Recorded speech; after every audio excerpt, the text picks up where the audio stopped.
sampai ke depresi. Perselingkuhan itu biasanya terjadi pada pasangan yang harmonis atau yang tidak harmonis? Ya enggak. Kalau harmonis kan nggak selingkuh.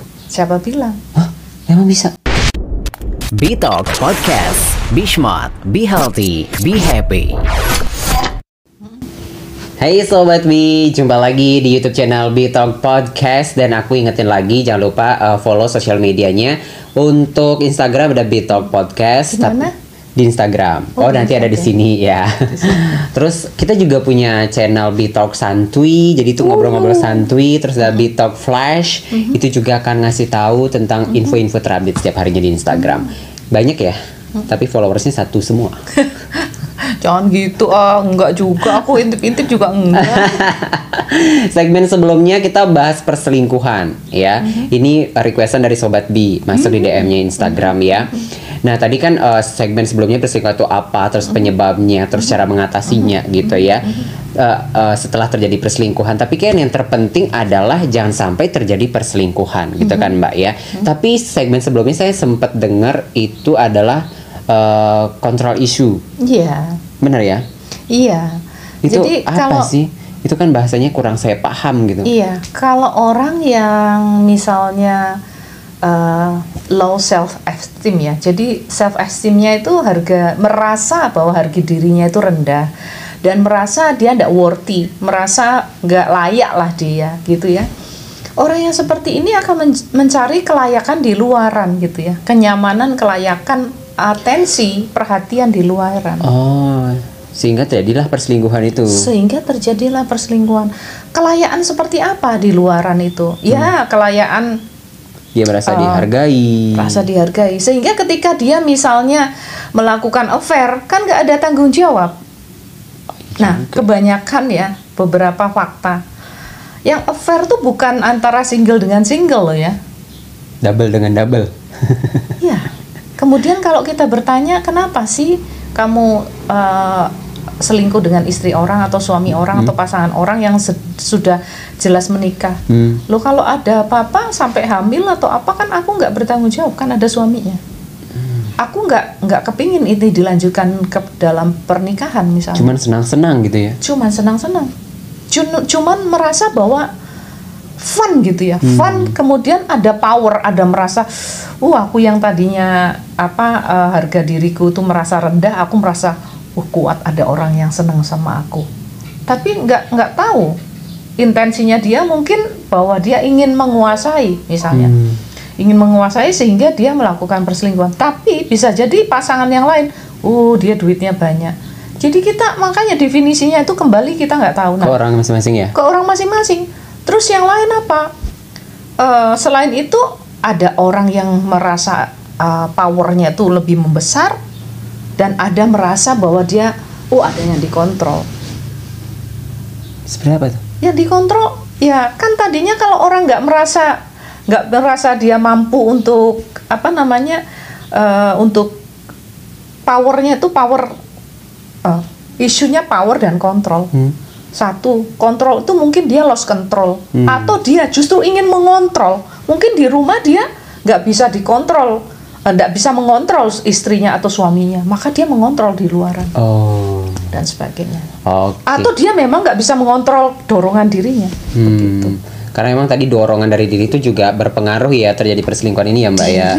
Diri ini, kita ini sangat berpengaruh terhadap diri kita dan orang lain. Oke, nah ini apa yang perlu dilakukan gitu ya, apalagi dalam sebuah yang sudah sampai jenjang pernikahan seperti itu ya, walaupun masih berpacaran, apa sih yang bisa dilakukan agar tidak terjadi perselingkuhan? Karena kan tadi dampaknya sampai ke depresi. Perselingkuhan itu biasanya terjadi pada pasangan yang harmonis atau yang tidak harmonis? Ya enggak. Kalau harmonis kan nggak selingkuh. Siapa bilang? Hah? Emang bisa? Jadi data yang masuk ke meja konsultasi saya bukan hanya pasangan yang tidak harmonis, pasangan yang harmonis itu sebabnya. Yang kelihatannya harmonis apa harmonis sebenarnya? Yang kelihatannya harmonis apa memang harmonis? Atau hanya di kamera saja harmonis gitu ya? Yang dipandang orang harmonis. Berarti gimana dong? Yang kelihatan harmonis ternyata selingkuh. apalagi yang nggak harmonis. Kalau ditanya, Anda kenapa selingkuh? Istri Anda jelek? Enggak. Istri Anda nggak pinter? Enggak. Istri Anda pinter, istri Anda melayani dengan baik? Iya. Semuanya bagus-bagus. Lah terus Kenapa? Karena saya nggak bisa kontrol diri saya. balik lagi ya ke dirinya masing-masing ya. Iya. Walaupun punya pasangan boleh katakan hampir sempurna, tapi Iya. kalau dirinya udah, dorongan dari dirinya udah kuat untuk selingkuh, itu terjadi. Iya, whatever lah. Berarti yang diainin adalah diri sendiri ya. Yes. Tanggung jawab kita bukan ke orang lain. Tanggung jawab kita ke Pasangan kita, ke diri kita. kamu bisa kontrol orang lain. Nggak bisa. Yang bisa kamu kontrol siapa? Saya diri sendiri. Yes, exactly. Oke, udah ketemu jawabannya ya. Mhm. Kontrol diri sendiri ya. Yes. Oke, udah nggak bisa dilanjutin lagi nih. Dilanjut. Oh. Masalahnya kan kau tempo hari pernah nanya soal apa? Kalau ada orang yang menjadi orang yang diselingkuhi karena dia sakit hati gitu ya. Terus yang satunya yang penyelingkuh. Kalau ada intensi, ada niatan untuk memperbaiki diri bisa sih. Di terapi bisa. Oh, ada terapinya. Iya, terapi. Tapi kan isunya tetap isu soal kepercayaan ya. Kepercayaan tuh sebuah rasa, sebuah nilai yang abstrak banget gitu ya. Gampang nggak sih diperbaiki? Kalau saya sih susah kayaknya. Wah, waktunya tuh panjang. Karena itu menggunakan rasa, terutama bila itu dasar komitmennya itu adalah bukan dasar finansial aja, dasar anak saja, tapi dasar cinta. Ini merasa kecewa banget kan gitu. Nah, pertama otomatis komunikasi. Kita nggak bisa ketemu pasangan ini bersamaan dulu, nggak bisa. Harus satu-satu. Oh, nggak bisa. Jadi masing-masing orang tuh punya isu. Misalnya, yang urgent misalnya, ada orang yang menyakiti dan ada orang yang disakiti. Ya, ini yang di terapi yang mana dulu menurut Anda? Yang disakiti. Yes, exactly, urgent. Jadi ini di terapi dulu. Yang disakiti dulu. Secara psikologis dia akan dicari definisinya dia, tentang siapa dia, backgroundnya dia, terus bagaimana nilai-nilainya, cara pandangnya dan sebagainya. Terutama background keluarganya. Kalau background keluarganya misalnya orang ini background keluarganya misalnya seorang perempuan, bapaknya selingkuh aja. Kira-kira dia diselingkuhi sama suaminya semakin sakit atau semakin sakit? Semakin sakit. Atau juga enggak, dia backgroundnya bapaknya baik atau ibunya baik, tapi ternyata dia diselingkuhi. Sakit enggak? Shock enggak dia? Shock berat. Shock berat. Nah, jadi yang mana yang berat? Kan nggak ada kita ngomong berat. Berat itu berat kualitas susah, beratnya, rasa painfulnya, rasa sakitnya itu apakah orang tuanya backgroundnya itu setia atau amburadul? Dua-duanya kita nggak bisa judging mereka. Karena rasa yang hurtful, painful itu bukan miliknya kita yang melihat, bukan miliknya kita yang menilai orang lain, ingat ya. Jangan gampang menilai orang lain. Tapi miliknya orang yang mengalami. Sehingga psikolog itu harus tahu painfulnya orang tersebut itu setinggi apa. Nilai apa yang kemudian diharapkan.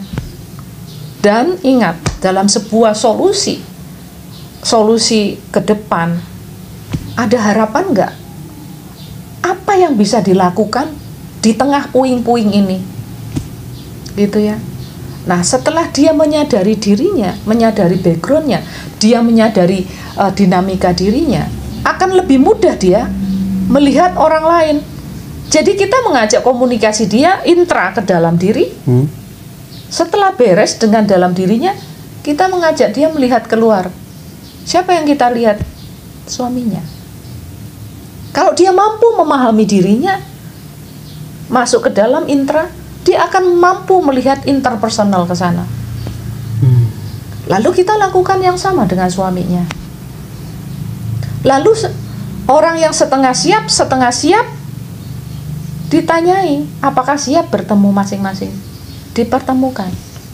Kemudian di situ muncul bagaimana kita berusaha menggiring mereka pada komunikasi yang asertif, yang terbuka, ya, yang lugas dan terbuka, menyatakan sebetulnya yang sakit itu apa, sebenarnya yang membahagiakan apa, sebenarnya yang masih menjadi harapan kedua orang ini apa, atau tidak ada harapan sama sekali sudah.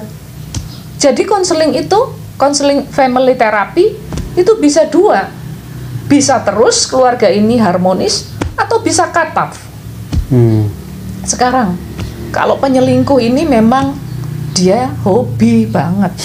Hobinya selingkuh ya? Artinya dia memang orang yang, contohnya misal borderline personality. Apa tuh? Orang borderline personality itu atau orang yang narsistik, dia ingin sekali punya relasi yang tetap ya. Tapi perilaku yang dilakukan adalah berganti-ganti pasangan. Karena dia merasa bahwa kontrolnya kecil terhadap dirinya. Dia tidak worthy untuk mengontrol dirinya. Oke, jadi itu nih boleh dikatakan satu garis besar yang perlu dilakukan untuk tidak terjadi perselingkuhan adalah mengontrol diri sendiri gitu ya, Mbak ya. Ya, tergantung. Kalau misalnya orang yang kita udah tahu, oh pasangan kita itu misalnya emang sudah hobinya selingkuh. Kalau kita mencintai ya konsekuensinya menerima. Kalau enggak, kalau kita mencintai tapi kita logik, kita mau nggak mau disakiti lagi, ya let go, biarkan pergi.